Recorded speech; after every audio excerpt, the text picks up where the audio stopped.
سورہ ہود آیت نمبر 78۔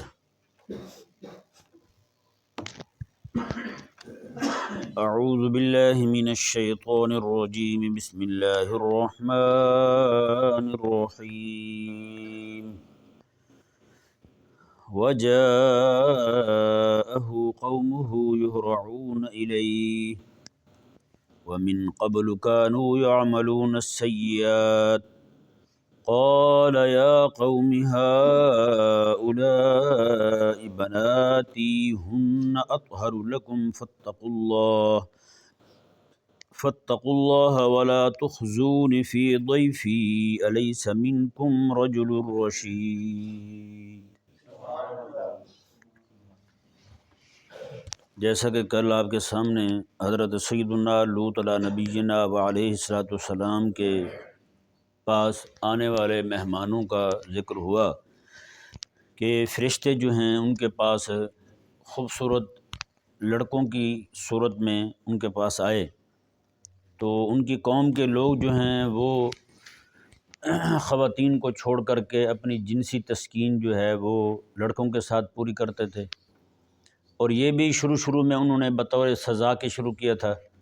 لوگوں کے باغات تھے، کوئی باغ میں آتا پھل توڑنے کے لیے تو اس کو بطور سزا کے اس کے ساتھ بدکاری کرتے، تو یہ ایسا ان کا پھر جو ہے نا وہ ایسے سمجھیں کہ پروفیشن بن گیا ان کا، جی، یعنی کہ وہ جس طرح آج ہیں ٹرانسجنڈر ایکٹ والے، جی، اور یہ پوری LGBTQ والے جو ہیں یہ اس کام کو حلال سمجھ کے کرتے ہیں، اس کام کو حلال سمجھ کے کرتے ہیں، اور یہی وجہ ہے کہ مرد کے ساتھ نکاح کر رہے ہیں اور عورتوں کے ساتھ نکاح کر رہے ہیں، اور اس بد عملی کو، اس سیئہ والے کام کو جائز سمجھتے ہیں۔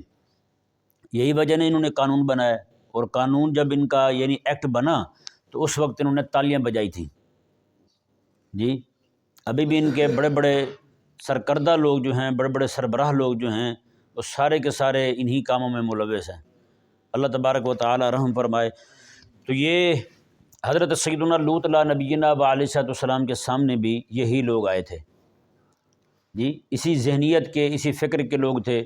وہ جیسے میں نے آپ کو بتایا کہ باغ میں کوئی آ گیا کوئی چیز توڑنے کے لیے تو پکڑ کے اس کے ساتھ بدکاری کر لی۔ آپ کو پتہ ہے عموماً اس طرح کے کام جو ہیں وہ چھچوندر قسم کے لڑکے جو ہے نا وہی کرتے ہیں، چھوکرے قسم کے، ہاں جی، وہ باغات کی طرف جو ہے نا وہ گاؤں دیہاتوں کی طرف سر دیتے ہیں، وہاں باغات میں جاتے ہیں، پھل توڑتے ہیں، کسی کی چوری کر کے پھل کھا لیے، آم لگے ہوئے ہیں آم توڑ لیے، کیلے پکے ہوئے ہیں وہ توڑ لیے، کوئی بھی شاید لگی ہوئی وہ توڑی اور کھا لی، اور وہاں سے، اور یہ عموماً حملہ بھی اکٹھے ہو کے کرتے ہیں، کئی بار 4 5 لڑکے اکٹھے ہو کے جائیں گے باغات کی طرف جو ہے نا حملہ کریں گے۔ تو یہ حملہ کرنے والے جو ہے نا یہ بھی اگر دیکھا جائے تو یہ بھی وہیں سے ہیں، باغات پہ چوریاں کرنے والے۔ تو اس کی سزا جو ہے یہ بھی لوط علیہ السلام کی قوم جو تھی انہوں نے، قوم سدوم جو ہے انہوں نے یہ تجویز کی تھی کہ کوئی بھی اس طرح کا کو آئے لڑکا پھل توڑنے کے لیے تو اس کے ساتھ اس کو یہی سزا دی جائے، نعوذ باللہ من ذالک۔ تو وہ اب قوم جو ہے وہ عادی ہو چکی تھی، جی، انہوں نے اس کو اپنا ایسے سمجھیں کہ پروفیشن بنا لیا تھا قومی۔ تو حضرت سیدنا لوط علیہ نبینا و علیہ السلام کے ہاں جب وہ مہمان لڑکوں کی آمد کی ان کو اطلاع ملی نا، وہ سارے جناب دوڑ کے آئے، حضرت لوط علیہ السلام کے گھر کی طرف بھاگے۔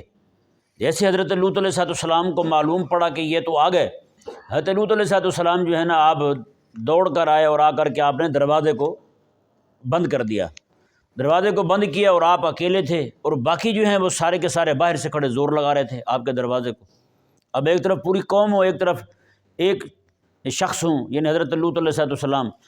اللہ اکبر کبیرہ۔ اس وقت جو آپ نے کلام کیا تھا حضرت لوط علیہ السلام نے، وہ آیت نمبر 80 میں بیان ہوا ہے کہ حضرت لوط علیہ السلام جو ہیں اپنے آپ کو اتنا بے بس محسوس فرما رہے ہیں، اور اس وقت ایسی کیفیت میں، ایسی حالت میں حضرت لوط علیہ السلام نے جو کلمہ کہا نا، جو جملہ کہا اپنے منہ مبارکہ سے، زبان مبارکہ سے، اللہ اکبر کبیرہ، اسی وقت اللہ تبارک و تعالیٰ کے جو فرشتے تھے، وہ جو نوجوان، وہ جو لڑکوں کی شکل میں آئے ہوئے تھے، خوبرو لڑکوں کی صورت میں، وہ سارے بول پڑے، اسی وقت بول پڑے۔ لوط علیہ السلام نے کہا لو ان لی بکم قوہ او آوی الی رکن شدید، میں کاش کہ میرے پاس بھی کوئی طاقت ہوتی، ہیں جی، میرے پاس جیسے یہاں پہ کسی کی اپنی ذات کے لوگ ہوتے ہیں، برادری کے لوگ ہوتے ہیں، یونین کے لوگ ہوتے ہیں، اس طرح کر کے سیاسی قوت ہوتی ہے، باقی قوتیں ہوتی ہیں۔ تو حضرت لوط افرادی قوت ہوتی ہے۔ حضرت لوط علیہ السلام نے اس وقت کہا کہ کاش کہ میرے پاس بھی کوئی طاقت ہوتی ہے، میں بھی تم سے پھر نمٹ لیتا، تم سے پوچھتا پھر تم ایسی حرکت کیوں کر رہے ہو، میرے گھر کے دروازے کو آگے دھکے کیوں مار رہے ہو۔ ہاں جی، وہ آگے فرمایا کہ او آوی الی رکن شدید، یا پھر کوئی ایسا مضبوط ستون ہوتا جس کی اوٹ میں اور اپنے مہمانوں کو لے کے کھڑا ہو جاتا، وہاں تک تم پہنچ نہ پاتے۔ اللہ اکبر کبیرہ، یعنی اس سے یہ بھی اندازہ لگا سکتے ہیں کہ آپ کا گھر کتنا کمزور تھا۔ یہ دروازے کو دھکا دے رہے ہیں کہ وہ دروازہ بھی ٹوٹنے کو آ رہا ہے، دروازے ہیں، دیواریں ہیں تو وہ بھی نیچی نیچی، اتنی اونچی نہیں ہیں دیواریں۔ تو حضرت لوط علیہ السلام جو ہیں، آپ نے یہ فرمایا، آج اتنے مضبوط گھر بنے ہوئے ہیں، کسی کی مجال تو نہیں ہے گھر میں ایسے گھس سکیں، ہے مجال کسی کی؟ اتنے مضبوط قلعے بنے ہوئے ہیں، وہ کوئی بندہ اندر گھس نہیں سکتا۔ لیکن اللہ اکبر کبیرہ، حضرت لوط علیہ نبینا علیہ السلام کا گھر دیکھیں، اور یہ آپ کا سارا جو بیان کر رہے ہیں آپ، اب دیا مبارکہ دیکھیں، فرمایا وجاہ قومہ یہرعون الیہ، فرمایا کہ حضرت لوط علیہ السلام کے پاس ان کی قوم جو ہے وہ بھاگتی ہوئی آئی، وہ دوڑتے ہوئے جناب بڑے خوشی آئے کہ جناب آج تو کام بن گیا ہمارا، نعوذ باللہ من ذالک۔ خلاق کائنات نے فرمایا وَمِن قَبْلُ كَانُوا يَعْمَلُونَ السَّيِّئَاتِ، میں وہ اس سے پہلے بھی یہ گندے کام کرتے تھے، یہ کوئی پہلا موقع نہیں تھا ان کے لیے، اس سے پہلے بھی یہ کام کرتے تھے وہ۔ حضرت لوط علیہ السلام نے کیا فرمایا؟ آپ اندر کھڑے ہوئے ہیں، وہ باہر کھڑے ہوئے ہیں، آپ اندر ہی کھڑے ہو کر ان کو کلام فرما رہے ہیں۔ کیا کلام تھا آپ کا؟ آپ نے فرمایا کہ قال یا قوم، میری قوم، ہؤلاء بناتی ہن اطہر لکم، میں کہ یہ میری بیٹیاں ہیں، یہ تمہارے لیے پاکیزہ ہیں۔ فرمایا کہ تم اپنی جنس، یہ جو الفاظ ہیں نا بناتی، یہ میری بیٹیاں ہیں، یہ تمہارے لیے پاکیزہ ہیں۔ اس کے ویسے 3 محمل بیان کیے ہیں مفسرین نے، میں 2 آپ کے سامنے ذکر کرتا ہوں۔ تیسری صورت جو ہے وہ ذرا مشکل ہے سمجھانی اور سمجھنی۔ 2 صورتیں جو ہیں وہ بیان کی، 2 صورتیں آپ کے سامنے بیان کرتا ہوں۔ پہلی صورت یہ ہے، جس طرح قوم کا کوئی وڈیرا ہوتا ہے نا، ہاں جی، وہ یہی کہتا ہے، مجمع کو خطاب کرتا ہے، لڑکوں کو سب کو اپنا بیٹا سمجھتا ہے، سب بچیوں کو اپنی بیٹیاں سمجھتا ہے، ہوتا یہ نہیں ہوتا؟ قبیلے کا وڈیرا جو ہے سردار، وہ یہی کہتا ہے یہ ساری میری بیٹیاں ہیں، کہتے نہیں کہتے؟ یہی تکیہ کلام ہوتا ہے، میرے بیٹوں بات سنو، بچوں بات سنو۔ ہاں جی، استاد ہے تو وہ سارے بچوں، مدرسے پڑھنے والے بچوں کو اپنا بیٹا کہتا ہے۔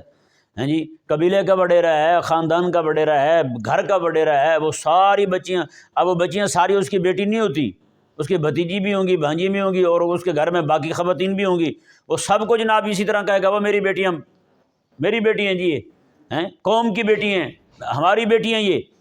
تو حضرت لوط علیہ نبینا علیہ السلام نے جو ارشاد فرمایا کہ یہ میری بیٹیاں ہیں، مطلب قوم کی جو بیٹیاں ہیں، تمہارے ہاں جو خواتین موجود ہیں، میں بحیثیت سردار ہونے کے، وڈیرا ہونے کے، اللہ تعالیٰ کا پاک پیغمبر ہونے کے، یہ ساری جتنی بھی لڑکیاں ہیں تمہارے ہاں، خواتین ہیں، وہ ساری میری بیٹیاں ہیں۔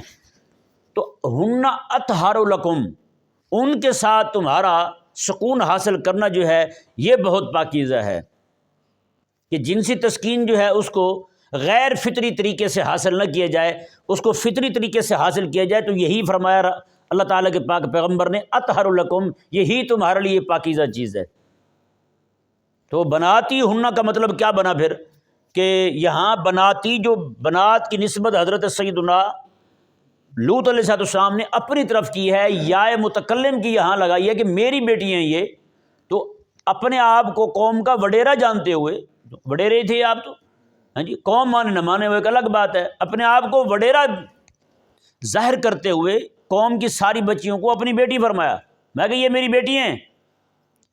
اب وہ جتنے نکاح والے تھے تو ان کو یہ بتا دیا کہ تمہارے گھروں میں جو بیٹیاں ہیں تمہارے نکاح میں ہیں، ان سے تم جنسی تسکین حاصل کرو۔ جو بے نکاح تھے ان کو آپ نے فرما دیا کہ جتنی کنواری لڑکیاں ہیں ان کے ساتھ تم نکاح کر لو، ان کے ساتھ نکاح کر کے جو ایک اللہ تبارک و تعالی نے جو فطری چیز رکھی ہے تمہارے لیے، اسی سے تم سکون حاصل کرو۔ تم جو ہے وہ غیر فطری چیز کی طرف کیوں بھاگ رہے ہو؟ اور غیر فطری چیز کی طرف اس طرح بھاگ رہے ہو کہ دروازے کو دھکے دے رہے ہو، اتنے منہ پھٹ ہو گئے ہو، شرم حیا تم میں نہیں رہی، اتنے دریدہ دان ہو گئے ہو، اتنے دلیر ہو گئے ہو تم۔ ہاں جی، بتائیں، یہ جب بات کی حضرت سیدنا لوط علیہ نبینا علیہ السلام نے، ایک محمل اس کا بیان ہو گیا۔ اب دوسرا وہ کیا ہے؟ حضرت سیدنا لوط علیہ نبینا علیہ السلام کی 3 بیٹیاں تھیں۔ کتنی بیٹیاں تھیں؟ 3 بیٹیاں تھیں۔ اب یہاں پر بناتی جو ہے اگر حقیقی معنی پر ہو کہ میری بیٹیاں، یعنی حضرت لوط علیہ السلام اپنی بیٹیوں کی طرف اشارہ فرما رہے ہیں، دوسرا محمل آپ کے سامنے ذکر کر رہا ہوں، اپنی بیٹیوں کی طرف اشارہ کر رہے ہیں کہ میں کہ یہ میری بیٹیاں ہیں اور تم ان کے ساتھ نکاح کر لو۔ یہ فطری طریقہ ہے، یعنی کہ دوسری صورت، پہلی صورت یہ تھی کہ بناتی سے مراد جو ہے وہ قوم کی بیٹیاں تھیں، لوگوں کے اندر گھروں میں جو موجود تھیں، اور دوسرا قول جو ہے وہ یہ ہے کہ حضرت سیدنا لوط علیہ نبینا علیہ السلام جو ہیں وہ آپ اپنے گھر کی طرف، آپ کے اپنے گھر میں جو آپ کی صلب اطہر سے بیٹیاں تھیں، 3 تھیں یا 4 تھیں، آپ ان کی طرف اشارہ فرما رہے ہیں، فرمایا کہ یہ میری بیٹیاں ہیں، ان کے ساتھ تم نکاح کر لو، ہیں جی، جتنوں کا ہو سکتا ہے وہ ان کے ساتھ نکاح کر لیں، باقی جو ہیں ان کے لیے بھی بندوبست کر دیتے ہیں نکاح کا۔ تو تم جو ایک فطری طریقہ ہے اس کی طرف آؤ، دوسری طرف کیوں بھاگ رہے ہو؟ نہیں سمجھ پڑا مسئلہ؟ تو یہ 2 محمل جو ہیں یہ آپ کے سامنے بیان کر دیے۔ اب یہاں سے نعوذ باللہ من ذالک 2 طرح کے لوگ اعتراض کرتے ہیں۔ ایک جو بے دین لوگوں کا طبقہ ہے، بے دین لوگوں کا طبقہ جو ہے وہ یہ کہتا ہے نعوذ باللہ ثم نعوذ باللہ من ذالک، حضرت سیدنا لوط نکاح جو ہے نا یہ ایسی کوئی فضول شے ہے، نکاح والی جو رسم ہے ہمارے ہاں اس میں بھی لکھا ہوتا ہے، نکاح میں وہ شادی کارڈ نہیں چھپتے، لکھا ہوتا ہے رسم نکاح۔ کیا؟ رسم نکاح۔ بندہ پوچھے نکاح رسم ہے یا سنت ہے حضور کی؟ تو پھر رسم کیوں ہیں؟ نکاح کو رسم لکھتے ہیں بھائی، یہ بھی عجیب وبا آ پڑی ہے لوگوں میں۔ آپ جو بھی نکاح شادی کا بورڈ لکھائیں ہیں جی، وہ شادی کارڈ، اس میں یہی لکھا ہوتا ہے۔ جب بے دینوں کے ہاتھ میں معاملہ آئے گا تو پھر وہی کچھ دکھائیں گے وہ۔ تو اب جو بے دین لوگ جو نا وہ یہ کہتے ہیں کہ نکاح جو ایک رسم ہے اور یہ مولوی کی بنائی ہوئی ہے، اور یہی وجہ ہے کہ جب فیصل ایدھی جو ہے یہ پاکستان سے باہر جانے لگا تھا تو اس وقت اس کے والد عبدالستار ایدھی نے اسے کہا تھا کہ یہ نکاح وکاح کے مولویوں کے چکر میں نہ پڑنا، ہیں جی، جو بھی اچھی لگے بس اس کے ساتھ وقت گزار لینا، کافی پی لینا، چائے پی لینا، مقصد اس کا اور ہی تھا۔ نہیں سمجھ پڑا؟ یعنی یہ جو طبقہ ہے نا یہ نکاح کو فضول شے سمجھتا ہے، اور یہی وجہ کہ موجودہ دور کے اندر یہ لیسبین کے جو نعرے لگ رہے ہیں یہ اسی وجہ سے نعرے لگ رہے ہیں کہ نکاح کی جو ہے وہ مخالفت کی جائے، ہیں یہ باقاعدہ ڈراموں میں اب دکھانے لگ گئے ہیں، فلموں میں دکھانے لگ گئے ہیں، اب یہ ٹاک شو میں ایسی باتیں ہونے لگ گئی ہیں۔ وہ انگریزی کا لفظ بولتے ہیں، ہماری عوام بیچاری کئی ساری ان کو سمجھ نہیں آتی، اور جن کو سمجھ آتی ہے ان کے مزاج وہ والے بن چکے ہیں، اور کسی کی غیرت جاگتی بھی ہے بیچارے کی، کسی کو سمجھ آ کے غیرت بھی جاگتی ہے تو وہ بیچارہ کر کچھ نہیں سکتا۔ تو اس طرح کر کے وہ یہ کہتے ہیں کہ دیکھو جی حضرت لوط علیہ السلام نے فرمایا تھا یہ میری بیٹیاں اور ان کو لے جاؤ، اور نعوذ باللہ من ذالک، یہ بکواس کرتے ہیں وہ لوگ۔ یعنی حضرت لوط علیہ السلام نے ان کو اجازت دے دی کہ لے جاؤ ان کو، یعنی وہ نکاح والی بات نہیں کرتے ذلیل، وہ نکاح والی بات نہیں کرتے، نعوذ باللہ من ذالک۔ ایک تو یہ طبقہ ہو گیا بے دینوں کا، وہ یہ بات کرتے ہیں، وہ کہتے ہیں کہ نکاح جو ہے نا وہ فضول ہے، اگر نکاح والی کوئی ایسی بات ہوتی تو حضرت لوط علیہ السلام فرماتے کہ نکاح کر لو میری بیٹیوں کے ساتھ پھر لے جاؤ ان کو، تو آپ نے تو سیدھا یہی کہا کہ لے جاؤ ان کو، حالانکہ ایسی بات ہے ہی نہیں کہیں پہ، کہ نہیں سمجھ پڑا مسئلہ، اور ایسی بات ہے ہی نہیں، اور وہ بھی اللہ تبارک و تعالیٰ کے پاک پیغمبر حضرت لوط علیہ السلام کے متعلق، کہ آپ یہ فرمائیں گے؟ نعوذ باللہ ثم نعوذ باللہ من ذالک۔ کیسی گندی عقلیں ان کی، دماغ خراب ہو گئے ہیں، بھوسا نہیں گندگی بھری ہوئی ہے ان کے دماغوں میں۔ اور حضرت سیدنا دوسرا طبقہ جو ہے وہ ہے جی متے والوں کا۔ کن کا طبقہ ہے؟ متے والوں کا، لفظ متا ہے، کئی متا کہتے ہیں اس کو۔ متا والے جو لوگ ہیں وہ یہ کہتے ہیں کہ دیکھیں جی حضرت سیدنا لوط علیہ السلام نے بھی یہی فرمایا کہ ٹھیک ہے جی یہ قوم کی بیٹی ہیں تم جا کے ان سے جنسی تسکین حاصل کر لو، جاؤ۔ نکاح کی بات نہیں کی آپ نے، حالانکہ آپ نے حضرت لوط علیہ السلام اگر قوم کی بیٹیوں کو فرما رہے ہوں کہ ان سے جنسی تسکین حاصل کرو، تو اس سے میں نے پہلے آپ کے سامنے بیان کر دیا کہ جو نکاح والے تھے ان کو فرمایا کہ تمہارے گھر میں موجود ہیں، ان کے پاس جاؤ۔ جو بے نکاح تھے ان کو کہا کہ جو بے نکاحی خواتین ہیں ان کے ساتھ نکاح کر لو اور اپنی جنسی تسکین حاصل کرو۔ تو مطلب تو یہ تھا آپ کا۔ اور نکاح والا طریقہ جو ہے وہ تو شروع دن سے چلا آ رہا ہے۔ مہر جو ہے وہ کب ہوتا ہے؟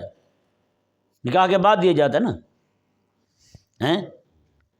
میرے آقا صلی اللہ علیہ وآلہ وسلم کے نکاح کے بارے میں ایک نکاح آقا علیہ السلام کا، جبریل امین علیہ السلام نے آ کر کے عرض کیا، یا رسول اللہ، اللہ نے عرش پر نکاح پڑھا دیا آپ کا، اب آپ یہاں بھی پڑھ لیں۔ تو انبیاء کرام علیہ السلام میں یہ نکاح کے سارے معاملات یہ شروع دن سے چلے آ رہے ہیں۔ نکاح کے بغیر تو کسی شریعت میں اکٹھے رہنا درست ہی نہیں ٹھہرا کبھی بھی۔ تو پھر حضرت سیدنا لوط علیہ نبینا و علیہ السلام جو ہیں، آپ سے کیسے یہ جو ہے نا وہ ذہن بنایا جا سکتا ہے کہ اللہ تعالیٰ کے پاک پیغمبر ہو کر کے ایسی بات کریں گے؟ یعنی نعوذ باللہ من ذالک کہ لوگوں نے یہ ذہن بنا لیا ہے کہ اپنا جو ایک غلط مذہب ہے نا اس کو ثابت کرنے کے لیے اللہ تعالیٰ کی پاک ہستیوں پر، اللہ تعالیٰ کے پاک بندوں پر الزام ہی کیوں نہ دھرنا پڑے، اپنا مذہب ثابت کیا جائے بس، نعوذ باللہ من ذالک۔ تو یہ جو آیا مبارکہ ہے اس کے میں نے دو محمل آپ کے سامنے کھول دیے کہ حضرت سیدنا لوط علیہ نبینا و علیہ السلام نے فرمایا، ہؤلاء بناتی ہن اطہر لکم، فرمایا کہ یہ میری بیٹیاں، مطلب قوم کی بیٹیاں، ان کے ساتھ تم نکاح کر لو، اطہر لکم، ان کے ساتھ جنسی فطری طریقے پر سکون حاصل کرنا یہ تمہارے لیے پاکیزہ بات ہے۔ دوسرا قول میں کہ یہ میری بیٹیاں ہیں، ان کے ساتھ تم نکاح کر لو، دونوں طرح بغیر نکاح کے کوئی بات ہی کوئی نہیں، دونوں باتوں میں، دونوں محملوں میں نکاح والی بات لازم ہے۔ آگے فرمایا حضرت سیدنا، اچھا بھی یہاں پہ ایک بات اور ذہن میں رہے کہ ممکن ہے کسی کے ذہن میں یہ اشکال آئے کہ وہ جو لوگ آئے ہوئے تھے وہ تو کافر تھے، کافر ہی تو تھے کہ اللہ تعالیٰ کے پاک پیغمبر کے ساتھ لڑ رہے تھے۔ ہاں جی، کیا کر رہے تھے؟ لڑ رہے تھے اللہ تعالیٰ کے پاک پیغمبر کے ساتھ۔ تو پھر حضرت سیدنا لوط علیہ نبینا و علیہ السلام نے کیسے فرما دیا کہ تم میری بیٹیوں کے ساتھ نکاح کر لو؟ نہیں سمجھ آیا؟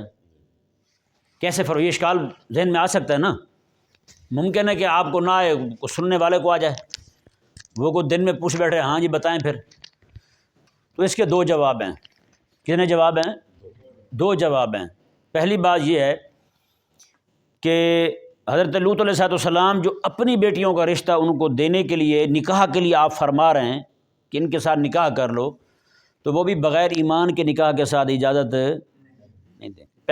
پہلا جواب اس کا یہ ہے، یعنی پہلے اس کو ایمان قبول کروائیں گے پھر اس کو رشتہ دیں گے، ایک بات۔ دوسری بات یہ ہے، پہلی شریعتوں میں اور آقا علیہ السلام کی شریعت مبارکہ جو ہے نا اس میں بھی شروع میں پہلے یہ اجازت تھی کافروں کے ساتھ رشتے کرنے میں، کافروں کے ساتھ رشتہ کرنے کی اجازت تھی، اس کی ممانعت بعد میں آئی ہے، سمجھے نا؟ لا تنکحوا المشرکین، یہ والی آیات مبارکہ جو ہیں جب یہ نازل ہوئی ہیں پھر آ کر کے مومنہ عورتوں کا نکاح مشرک مردوں سے منع ہو گیا، مشرکہ عورتوں کا نکاح مومن مردوں سے منع ہو گیا، وگرنہ پہلے جو ہے یہ اجازت تھی، پہلے کیا تھی؟ اجازت تھی۔